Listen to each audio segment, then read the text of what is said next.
Hey everybody, it's Chainsaw, and today I'm reviewing the brand new album from progressive metal band The Safety Fire, entitled Mouth of Swords. Before I continue on and start talking about this album, I do want to mention one thing, that I do have my computer in front of me so I do not screw up song names and band member names when I get to talking about both later on in this review. I'm very bad with names, and I can already tell you by now, by the band member names, I'm probably going to screw up their names, so apologies ahead of time. So yeah, let's continue on with this review. So, I've heard the band name The Safety Fire for quite some time now from live streams and talking to other friends of mine into metal on YouTube and off YouTube. And I've never really got to listening to their material until a little while ago. I was actually looking up some bands that are going to be coming by my area to perform later on this year. And my second favorite band of all time, Between the Buried and Me, is going to be here 2 days after my birthday. And so I'm going to go see them. And I saw that one of the opening bands was The Safety Fire. So I'm like, well, I guess I gotta go check them out because I've heard of the other two bands that are gonna be performing before Between the Buried and Me. So I'm gonna go check out what their material is, and I've heard some of their first material, and I wanted to check out their new stuff to see because they're probably gonna be performing some of this new stuff at the show. And I will have to say, I am so happy that I decided to check out this album. Just wow, progressive metal, in my personal opinion, at almost its finest. Almost its finest. It's got the aggressive side of progressive metal. It's got the melodic side of progressive metal. It's got a lot of variety of things from progressive metal on this album, and I'm just impressed by this band. I am just impressed by the material on this album. Just wow. Let's just get into some of the particulars of this album. So, Mouth of Swords, the opening track, which is the same name as the title of the album, is that this song sets you up for kind of the writing style of this album. It really showcases that some of the melodic things that you're going to be hearing on this album, there's a lot of melodic things, we'll get to that later.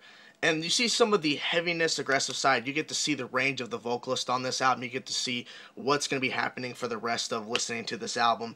And really, Mouth of Swords, just the first track opening up, really does set you up for what to expect. And so if you don't necessarily like the first track, I don't think you're going to like the rest of the album. But for me, hearing the first track, oh, I was getting more excited. And the weird thing is that it rarely happens to me personally, but it's rare for me to fall in love with an album the first listen through, and it's not even done. It's a rare thing, and it happened this time around. I'm listening to this album, the first run through, and I've already fallen in love with the album, and we're not even done yet. There's still like 20 or 25 more minutes left. I'm already falling in love with this album. I'm already falling in love with what this album provides to me, because I'm a huge fan of progressive metal, and I'm just shocked that I was not introduced to this band properly and said, listen to this, listen to this. I've just heard the band name, but like I said, I am just blown away. Glass Crush, okay, the second track.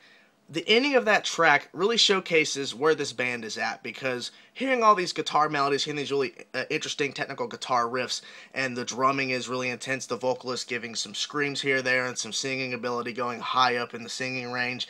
But before this, I wasn't really hearing too much of the bass. I could hear the bass guitar, but not to the extent of I've heard of other progressive metal bands really making the bass shine. Glass Crush, the final section of that song, the final ending. The rest of the band, besides the bass player, pulls it back, plays a kind of a simplistic place and simplistic melodic section, and the bass player does some really interesting bass parts. And I'm considering it a bass solo because he does a bunch of different intricate things, and he's really showcasing kind of his ability and kind of going along with the melodic section the guitars and drums are playing, and really just setting this really eerie vibe in a good way. And I'm just like, that's some really good bass playing, and so I like to hear that section. Beware the Leopard, aka Jagwar, has an amazing guest appearance from Tommy Rogers, the vocalist for Between the Buried and Me, my second favorite band of all time, and he is on here doing guest vocals. And his vocal performance alongside with the vocalist of this band is just impressive. Basically, them together is an amazing. I want to hear both these guys do a collaboration album because they work so well together. The sections where it's just Tommy by himself doing his guest appearance vocals, his really aggressive growls. The rest of the band is writing an amazing piece that really follows along with what Tommy's doing vocally. And then when it gets to the part where both vocalists are now doing a duet type thing, a double thing where they're basically, going off of each other or singing the same line, it's just an amazing thing to hear both of them doing this really interesting thing and the rest of the band playing an amazing piece behind them to really give you this really like calm vibe, and I'm just like sitting there going, wow. And that's how it felt to me listening to that track alone. And I will have to say, Old Souls, the final track of the album, which is clocking in at almost 7 minutes and 30 seconds, clocking in at only 7 minutes and 26 seconds, 4 seconds shy of 7 minutes and 30. Old Souls really sums up what the first 8 tracks really was, the 9th track being Old Souls. Old Souls really sums up basically the majority of this album. You got the aggressiveness, you got some really hard-hitting riffs, you got the really interesting clean guitar / distorted guitar melodic pieces, you got some really interesting vocal performance, and you really got an interesting thing from the bass guitarist as well. Old Souls sums all that up into one track, and really, I wish Old Souls would have went longer, because there could have been more stuff they could have thrown in that I was already in love with the first 8 tracks before we got to track 9, Old Souls. They could have summed up a little bit more, could have added more, could have blah blah blah, just more and more and more. I wish this album was longer. It's only 46 minutes and 40 seconds, but like I said, I wish there was more to take from this album, because I'm in love. I'm in love with this release. I really am, and I really like this band now. I cannot wait till the 3rd release. So let's go off into the sound of the band. I know it's usually I'm already talking about them by now, but let's get through them as quick as possible, but giving you some valid information how they were on this album. Like I said before earlier in this review, that I'm probably going to screw up their names. So like I said, once again, apologies if I screw their names up or say them wrong. Sean on vocals. I've been giving praise to him. His vocal performance on this album, alongside Tommy Rogers, and just by himself for the other 8 tracks on this album, his vocal performance really reminds me of a few different vocalists. Tommy Rogers, his singing ability, some of Dream Theater sometime, and just a couple other bands in general come to mind thinking of his vocal style. But he has a unique voice on this album. He has a unique voice in metal, I think, because his range is extreme. He goes super high up when you're not expecting it. And the first time I heard it, I'm like, is this the same guy? Okay, it's the same guy, but his vocal range is amazing. His lyricism on this album, his lyrical content is great. I really enjoyed what he brought to the table on this album, and his voice sounds amazing.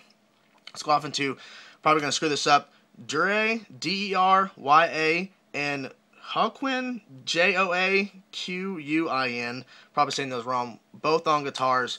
The guitar work on this album ranges from some really technical, crazy stuff that really makes you have to think about like what they're performing and how fast, and basically how hard is that riff to play, to simplistic melodic stuff and basically just simplistic stuff to really catch your attention and make you just get into a calm state, or just calm, peaceful, stuff like that. So there's a huge range right there. What I really want to say about the guitar work is that it's tight and it's in your face, and when it's the melodic side of basically playing either distorted melodies or clean guitar melodies, it's beautiful. The guitar tone they got for the distorted riffs are heavy, crisp, and a punch in your face. When you get to the clean guitar tones, the melodic clean guitar tones that they really picked for this album to really make those melodies stand out more, is just to die for. I love it. And the fact that they got this sound out of the guitars and vocals so far, talking about the sound of the band, the fact that they got this almost perfected sound on the 2nd studio release is mind-blowing. So